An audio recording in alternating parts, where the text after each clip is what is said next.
Good afternoon, everyone, and welcome to another edition of Recruit Military Live, a continuing series of live broadcasts covering all things military transition, veteran employment, mil-spouse employment, and much more. My name is Lucas Connolly, a retired U.S. Army officer and former TAP program manager, here to share with you the ins and outs of navigating the waters of civilian employment. If you're in search of meaningful employment, well, you're in the right place. Visit rmvets.com/live to learn more. So, are you a transitioning service member, veteran, job seeker, or mil-spouse seeking civilian employment? Well, folks, you've landed in the right place. All right, don't touch that mouse. Today, we're going to be speaking with David Lakin, National Program Manager for Still Serving Veterans. Still Serving Veterans is on a mission to serve and honor veterans and their families by empowering them to build meaningful lives through connections to fulfilling careers, benefits, and services, and to proactively strengthen veteran communities through leadership and collaboration. Dave Lakin retired as a Chief Petty Officer from the Navy back in 2008 after 24 years in aviation. He's a nationally recognized executive and business coach. He's also a licensed program manager, having served as a government PM and a contractor PM for NAV Air and NAV Sea programs. His main focus today is helping veterans and their families find their best life after service through fulfilling employment and creating a life that they can enjoy. He currently is the National Employment Services Program Manager for Still Serving Veterans. Folks, join us, please, in a warm welcome and welcoming to the Recruit Military Live stage today, Mr. David Lakin. Dave, welcome to the show. Hey, Lucas, thanks for having me. It's great to have you on board. And for all the folks out there in internet land, now that you know who we are, we'd like to hear who you are. Hit us up in that chat window. Let us know where you're from, who you're with, what your status is. Are you in transition? Are you a veteran? Are you a mil-spouse job seeker? Is there a status out there I haven't thought of? Feel free to jump into the chat window with your questions, comments, issues, and concerns. Dave, before we get started, I think we'd all like to hear just a little bit about your own personal transition experience. After 24 years in the service, talk to us a minute about your decision to retire and what your transition experience was like. Well, my decision to retire was easy. I had topped out at the E7 and I wasn't going to be eligible for E8. So I had no choice to get out. I was stationed at NAVAIR headquarters in Pax River, Maryland at the time. And, I really had positioned myself for that intentionally. That's where all the contractors are, and I knew what I wanted to do after the service. So I put myself in a position to retire from a great location with a great network already built. But the transition, although I had the job nailed, what I didn't understand very well was the things that we need to leave behind, to dial down the intensity and all the things that intimidate the civilian job market. So a Navy chief from Boston who retired and immediately took a job in Huntsville, Alabama. I was not well received here when I came and took everything I knew about being a Navy chief and getting things done and tried to impress it on a civilian workforce. It did not go well for the first six to 12 months, I can promise you. Well, Dave, I'm also from Boston, and I'll tell you, adding Boston to anybody with an A personality is like putting hot sauce on a burrito. It takes something that's already a little bit spicy and kind of wonderful and makes it just a little bit more over the top. But, so you mean to tell me that I got to put away my knife hand? I can't direct people like this right up in their face? That's true. You don't just give orders and then check back later and see that it was done always. Sometimes. All right. Well, we've got a show about transitioning to the civilian work culture next week. We'll dive in with that. Feel free to view and comment if you like. Absolutely. Now let's talk for a minute about Still Serving Veterans. I'm hearing great things about this organization. Can you tell us from an organizational level a little bit about the organization, its history, its mission, its focus, what it's doing in the future, and so forth? Absolutely. Well, SSV is a nonprofit, of course. We started in 2006 by retired Army Colonel Will Webb, initially to help transitioning wounded service members to secure full VA benefits. He had a friend's son who was wounded severely on deployment and lost his eyesight, and of course was quickly ushered out of the military and had a hard time getting the services that he needed. And there just weren't, organizations out there available to him that he was aware of to help him with that. So hence the beginning of Still Serving Veterans. And we quickly added the veteran employment piece after that, because same thing, coming from a completely different culture, kind of handicapped, so to speak, in knowing how to enter the job market after, maybe 4 years or maybe 34 years, and really having no resources out there. Yeah, I did, and Mr. Webb, in and of himself, I believe I saw 28 years in the service, so no stranger to the veteran community and the military culture.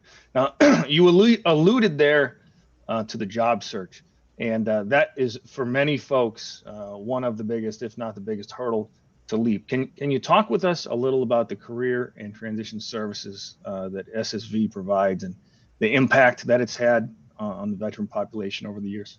Sure.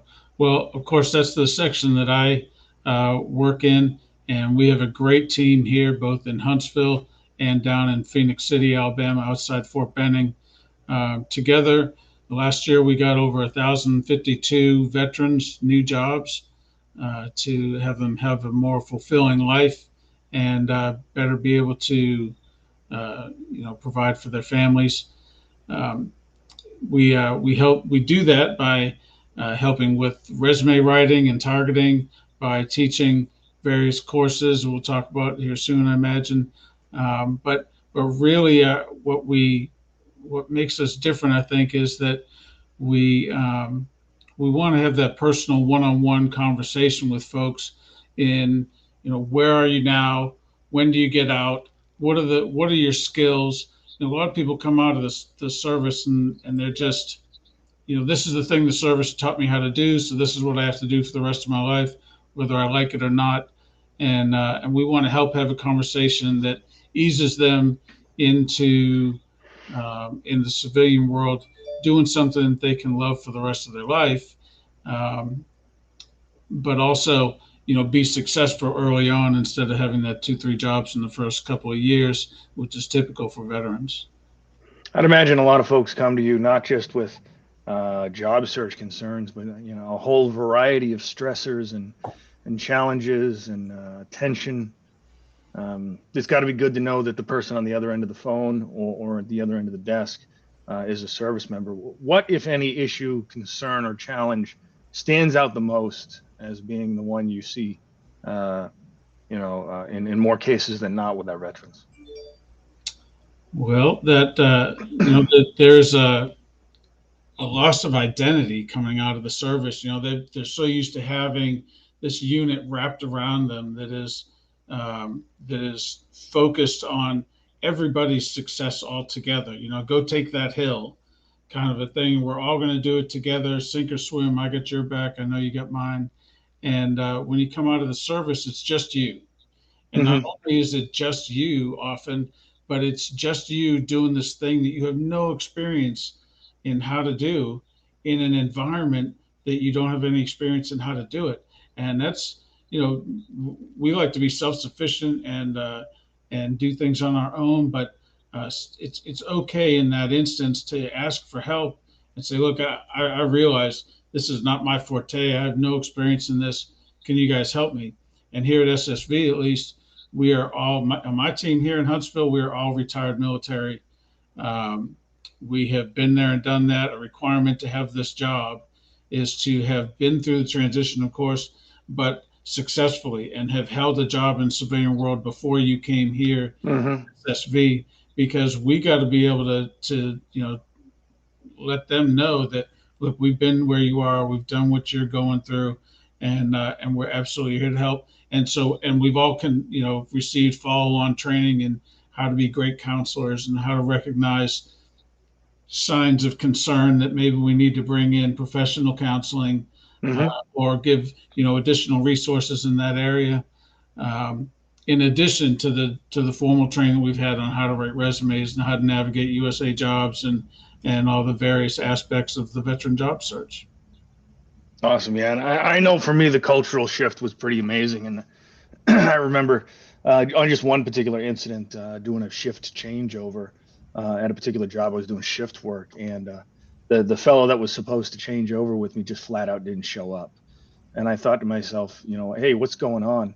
And he kind of looks at me and says, after we had a few words, look, your shift is not my problem. I'm not here to train you. I'm punching out goodbye. And that's a real punch in the face. Like, what about teamwork? What about squaring your brother away? What about one fight, no. So yeah, that cultural piece that hopefully none of our veterans have to have an experience like that to realize they have to make a shift, but there are those folks out there. So if I could add to that, though, oh, please do. We've talked about a lot of doom and gloom, but we come out of the military with some great, incredible soft skills. We know how to manage time, we know how to manage people, we know how to be great leaders, and even if the civilian world doesn't necessarily know how bad they need us, they really need us. And so folks who are watching can know with confidence that they have every ability to be successful out there once they're properly have found their fit in a civilian job. They need us, and we have every ability to go do a great job. We just got to spend some time finding the right place for you. Absolutely, Dave. I love it. Now, I understand there's some more structured training opportunities and educational opportunities through still serving veterans. Can you talk for a minute about those? Absolutely. We do a lot of workshops. Our folks down in Phoenix City have a great couple of presentations on LinkedIn basics, and then a kind of a next step, how to really excel at LinkedIn. LinkedIn these days is super important in the job search. If you're doing anything above $20 an hour, your employer is more than likely going to check your LinkedIn profile and probably your Facebook profile. So it's really important to have those tuned well for the job search. Nearly as important, if not as important, as your resume. We also do trainings on resume targeting. TAP class will teach you how to create a shell of a resume. We want you to have an amazing resume that's going to resonate well with the recruiting community. And then we want to teach you how to target it to each individual job that you apply for. We also have USA Jobs applications and resume training, because USA Jobs is different. And it's different. Yeah, and you can go into it and really, not serve yourself well just because you haven't had any training on navigating it. And it seems intuitive, but it just isn't as intuitive as it could be. But we've had direct training from OPM, who owns USA Jobs website, on how to do it at a couple of levels, and we're getting pretty good at it these days. We also do interview skills. We do job search strategies. And job fair prep. We're going to partner with RecruitMilitary on here pretty soon. Awesome. That sounds fantastic. Yeah, there's a lot of things out there you just don't know, and until somebody tells you, like, hey, and I've heard say, I've actually had someone tell me, work the statistics, send out 100 applications, and you're bound to get something back.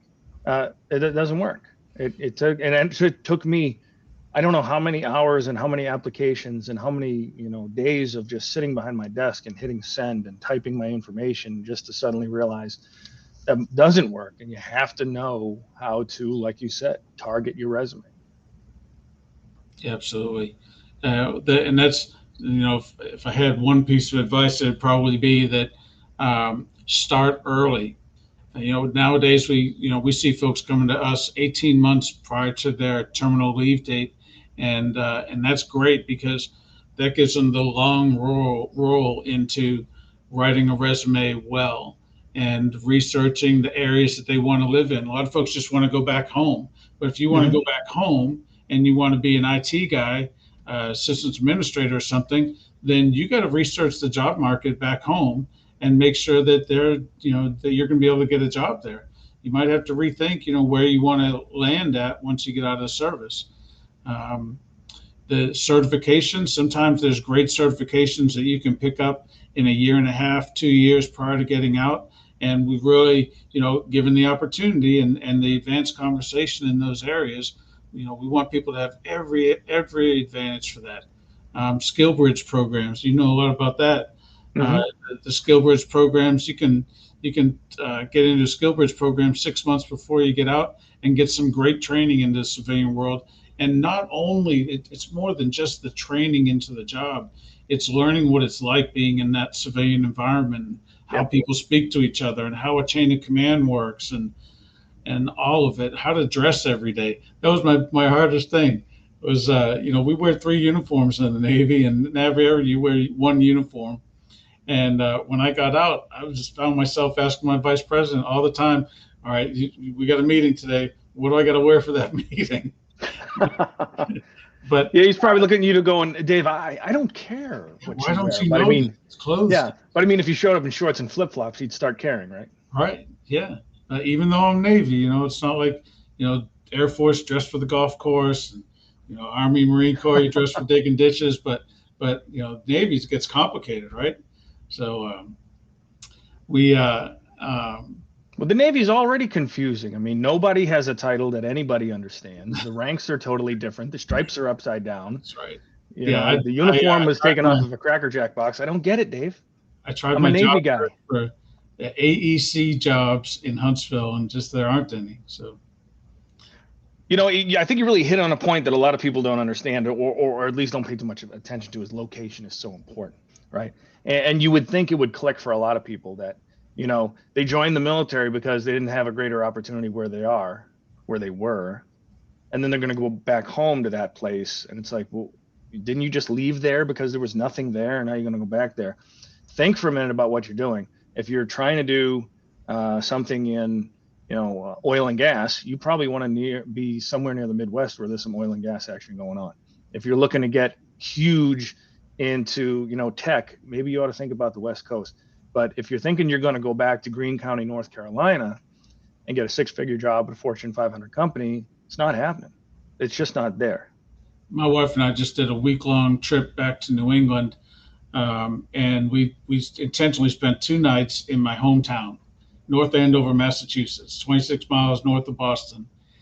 And I really hadn't spent a night there since I left when I was 18. I'm 55 now, and I was what I was shocked with the most was how small that town is. Mm-hmm. And I love it, and I really enjoyed being back there. But if I wanted to go back home and expect a 15-minute drive to work, doing what I love, it's not happening. And Yeah, I'm a Saugus High School guy. I think the only thing exciting about that town is the Kowloon restaurant there on Route 1. But yeah, great, okay. great cocktails. So in on Route 1 in Saugus, the Hilltop Steakhouse. They went out of business. It's a strip mall now. Yeah, that was my first job, bagging groceries. It was Really? amazing. You know what? Our audience doesn't care. It's No. okay. We're chatting. Oh man, I'd say we'll have to chat again sometimes. I've been up and down that highway I don't know how many times. I lived right off the dang thing. Oh, the Hilltop Steakhouse, great place. Yeah, I worked there for years and I never ate there until I was like 26 because I couldn't afford a steak there. It's too expensive. So now that we've completely gone off topic, let's bring it back in. You got a transitioning service member in your office. He's on his way out to an appointment. You got one last thing you can tell him before he hits the door. You're not sure if you're ever going to talk to him again. What's your one takeaway advice for him? Don't try and apply for 15 jobs a day, 10 jobs a day, maybe even not 5 jobs a day. It really, take it slow. Find the job you want to apply for, tailor your resume to that job. Go in and find all the keywords and pain points in that job description and make sure that they're in your resume, your 2-page resume, in the language that was used in the job description. There you go. And tailor it every time. If you can get 3 of those done a day, maybe 5 days if you're aggressive, or 5 applications a day if you're aggressive, then call that day a success and do that every day. Your job until you find a job is to look for a job. And we don't want you in crisis mode in the last month before you got to have a paycheck. We want you to take the slow roll in, do a really well-planned job search that's going to end up in putting you in the best job that you want to have, that's going to suit you well for your civilian world without a ton of stress on you or your family. Dave, I love that. Yeah, we ought to make a bumper sticker. Your job until you find a job is to find a job. That ought to be on a t-shirt. Dave, if our transitioning service members out there want to get in touch with still serving veterans and use some of your resources, where can they find you? Still Serving Veterans website is ssv.org. I may regret this in my email box later, but you can get me at dlakin@ssv.org. And I take all connections from veterans on LinkedIn. Veterans are my brothers and sisters, and I'm happy to help anyone I can. All right, folks, you heard it. Great resources from still serving veterans, educational opportunities, transition support, counseling, assistance with your resumes, learning a little bit more about LinkedIn, and much, much more. Check out their website and blow up Dave's inbox so that he can regret having given out his email address live on the internet. Well, folks, that about wraps it up for today. Dave, was great having you on the show. Thanks. All the folks out there in internet land, on behalf of Recruit Military and the folks that joined us, thank you to Dave and thank you to Still Serving Veterans for being featured today. It was great having you here. And if you haven't already done so, do yourself a solid. Head on down to www.recruitmilitary.com for access to over 16,000 employers and 400,000 job opportunities around the world or around the corner. That about wraps it up for us. Tune in next week when we'll enjoy the return of the Air Force's own Adam Bratz, USAF veteran and YouTube sensation. He'll be talking about his transition to the civilian workplace culture and what lessons learned you can take from that. Like Dave said, it's a whole new world out there, different norms, different beliefs, different expectations. So we'll dive into that with Adam next week. Don't miss it. I'm sure you'll enjoy. Until then, this has been Lucas Connolly for RecruitMilitary.live. Until we connect again, good luck and Godspeed. See you, folks.